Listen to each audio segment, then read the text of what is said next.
On the 100th anniversary of the birth of visual artist Jean-Paul Riopelle, the Royal Canadian Mint is issuing a new $2 circulation coin. The artwork appearing on the reverse of the 2023 $2 circulation coin honoring Jean-Paul Riopelle offers a small yet poignant glimpse of Riopelle's acrylic and spray paint 1992 masterpiece. L'Hommage à Rosa Luxemburg. The immense 40-meter wide triptych consists of 30 separate panels rife with natural imagery and coded symbolism. It was painted in tribute to his lifelong partner, Joan Mitchell, upon her passing in 1992. Created at Riopelle's studio on Île-aux-Oise, an island in the estuary of the St. Lawrence River near Quebec City, the fresco features the recurring theme of bird-like silhouettes, two of which from panel 29 appear on the reverse of the coin. The colored version of the coin captures the original colors of this multimedia masterpiece. The obverse of this coin features the effigy of Queen Elizabeth II by Susanna Blunt. Jean-Paul Riopelle was born October 7, 1923, in Montreal, Quebec, and died March 12, 2002, in Île-aux-Oise.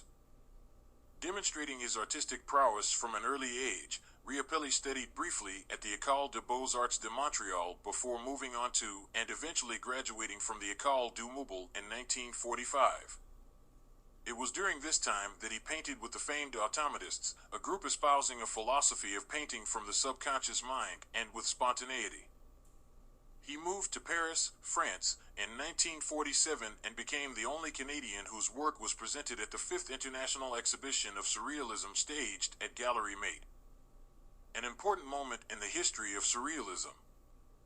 Briefly returning to Montreal in 1948, Riopelle also helped draft and signed the Rifus Global Manifesto, an anti-establishment declaration by artists and intellectuals challenging the closed nature and prevailing beliefs of the socio-religious order in Quebec, which sowed the seeds of the 1960s Revolution Tranquille, a transformational period in Quebec political history.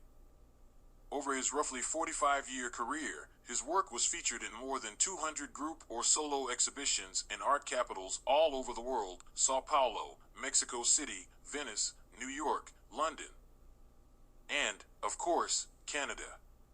Among other accolades, Riopelle represented Canada at the 1962 Venice Biennial and received a UNESCO prize. He was also a recipient of the 1958 Guggenheim International Award and was made a Companion of the Order of Canada, as well as a Grand Officer of the National Order of Quebec. The significance of Riopelle as an artist stems not only from the beauty of his work, but that it touched several of the 19th and 20th centuries' important art movements: automatism, surrealism, lyrical abstractionism, and abstract expressionism, while remaining distinct, original, and aesthetically stunning. His work, transcending a wide range of media from paint and sculpture to mosaic and collage, consistently demonstrated his connection to nature, not only as a subject, but as a source of inspiration and guiding principle from which his work drew its essence. In addition to the aesthetic appeal of his work, his role as an artist who pushed boundaries and remained at the cutting edge of some of the mid-20th century's most important art movements is a critical component of his legacy. Limited to a mintage of 3 million coins, of which 2 million will be colored.